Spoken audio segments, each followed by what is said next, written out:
নমস্কার বন্ধুরা, আপনারা দেখছেন কুকিং হাউস অফ অনিমা।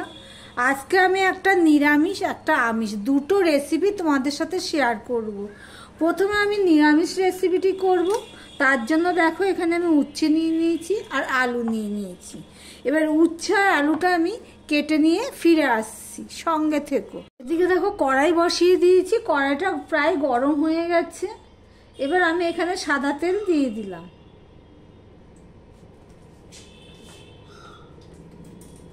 তেলটা গরম হতে হতে তোমাদেরকে আমি দেখাচ্ছি। এ দেখো উচ্ছে আর আলুটা আমি ঠিক এইভাবে কেটে নিয়েছি। একদম মশলা ছাড়া, শুধু ফোড়নের উপরে জল ছাড়া, মশলা ছাড়া এই রান্নাটা করব। দেখতে থাকো। এই পর্যন্ত যারা ভিডিওটি দেখছো লাইক দিয়ে কন্টিনিউ করো। টিপস তোমাদের সাথে শেয়ার করব, দেখতে থাকো বন্ধুরা। এখানে একটা ছোট্ট শুকনো লঙ্কা ফোড়নে দিয়ে দিলাম, দিয়ে দিলাম 5 ফোড়ন। দেখো বন্ধুরা, আমি ফোড়নটা তো দিয়ে দিয়েছি। সবার প্রথমে আমি উচ্ছেটা দিয়ে দিচ্ছি।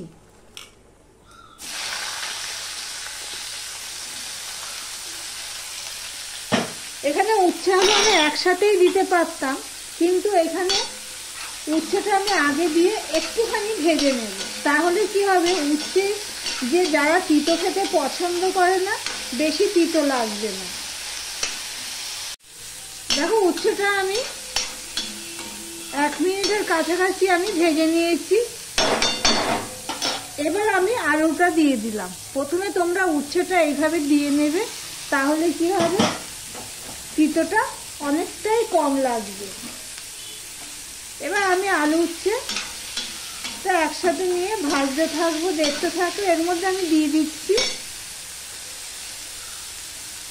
নুন, দিয়ে দিলাম।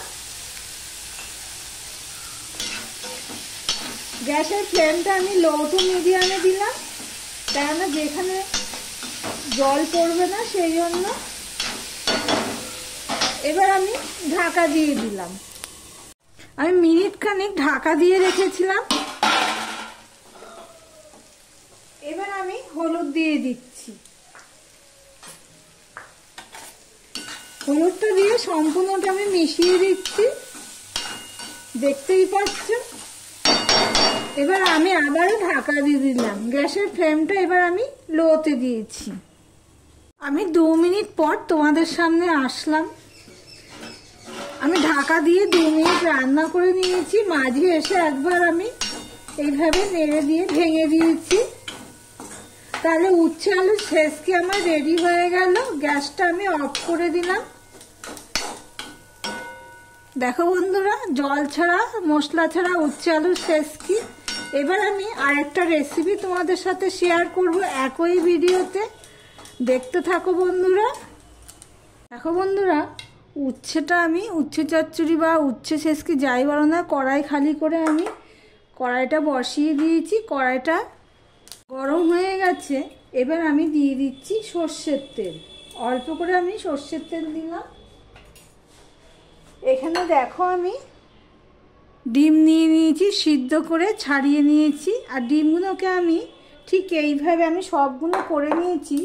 একটা তোমাদেরকে দেখানোর জন্য আমি দেখো এই কাঁটা চামচের সাহায্যে আমি ঠিক এইরকম করে নিচ্ছি। তাহলে কি হবে, ডিমের ভিতরেও মশলা ঝোল ঢুকবে, তাতে ভালো লাগবে। আর ডিমটা দেখো বোঝাই যাচ্ছে না যে ফুটো করা রয়েছে, অথচ খেতে স্বাদ লাগবে।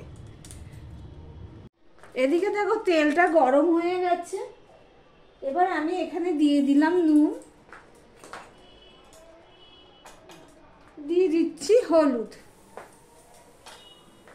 এই পর্যন্ত যারা ভিডিওটি দেখছো লাইক দিয়ে কন্টিনিউ করো। তেলটা নুন হলুদ দিয়েছি, এটা সারা কড়াইয়ের গায়ে আমি লাগিয়ে দিলাম। এবার আমি একে একে ডিমগুলো ভেজে নেব। প্রথমে আমি 4টে দিয়ে দিলাম। বেশি কড়া করে ভাজবো না, দেখতে থাকো বন্ধুরা।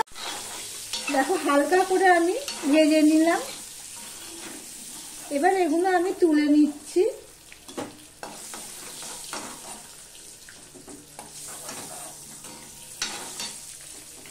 আর দুটো রয়েছে, সেই দুটো আমি দিয়ে দিলাম।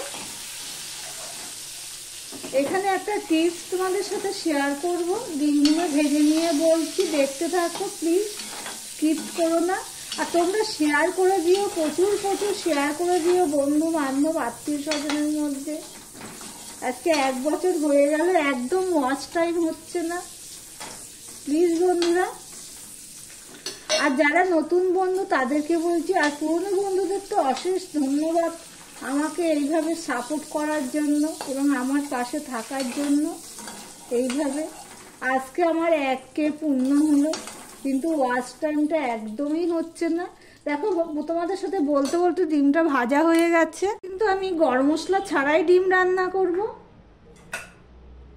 দেখো যা তেল আছে তার মধ্যে আমি আর একটু তেল দিয়ে দিলাম, একটা তেজপাতা দিয়ে দিলাম। আর এখানে দেখো আমি পেঁয়াজ, কাঁচা লঙ্কা আর রসুন নিয়ে নিয়েছি, একটা টমেটো নিয়েছি। সবার প্রথমে আমি রসুনটা দিয়ে দিচ্ছি।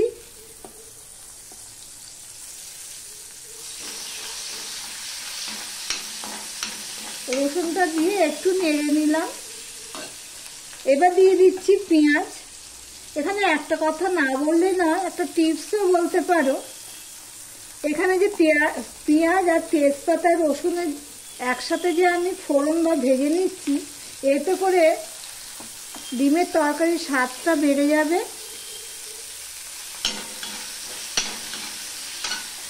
দেখো পেঁয়াজটা কিছুটা ভাজা হয়ে গেছে। এবারে আমি ডিমের তরকারিতে আমি গুনে গুনে 8 পিস আলু দিলাম। আলুটা আমি দিয়ে দিলাম, দিয়ে দিলাম নুন, দিয়ে দিলাম হলুদ।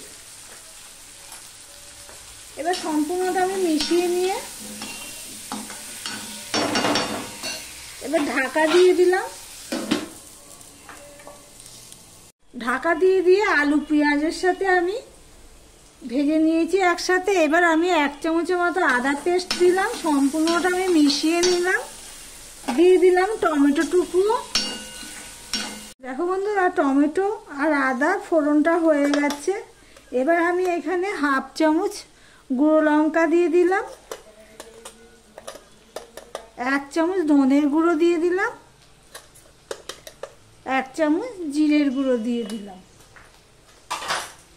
মশলাটা কষানোর জন্য একটু জল দিয়ে দিলাম। ঠিক এইভাবে যদি রান্না করো দারুণ স্বাদ হয়, গরম মশলা আর লাগে না। ঠিক এইভাবে ফোড়ন দিয়ে যদি করো।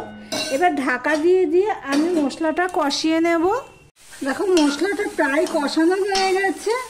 এখন আমি এখানে ভেজে রাখা ডিমগুলো দিয়ে দিলাম। ডিমগুলো দিয়ে মিশিয়ে নিয়ে আমি আর একটু কষিয়ে নেব। কষানো হয়ে গেছে। এবার আমি জল দিয়ে দিলাম পরিমাণ মতো।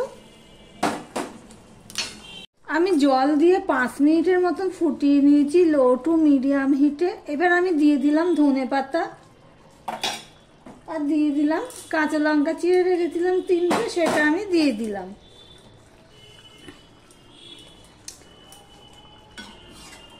একটুখানি আমি ধনেপাতা দিয়ে ফুটিয়ে নিলাম, না হলে গ্যাসের যাতে সমস্যা হয়, ডাইরেক্ট ধনেপাতা না খাওয়াই ভালো।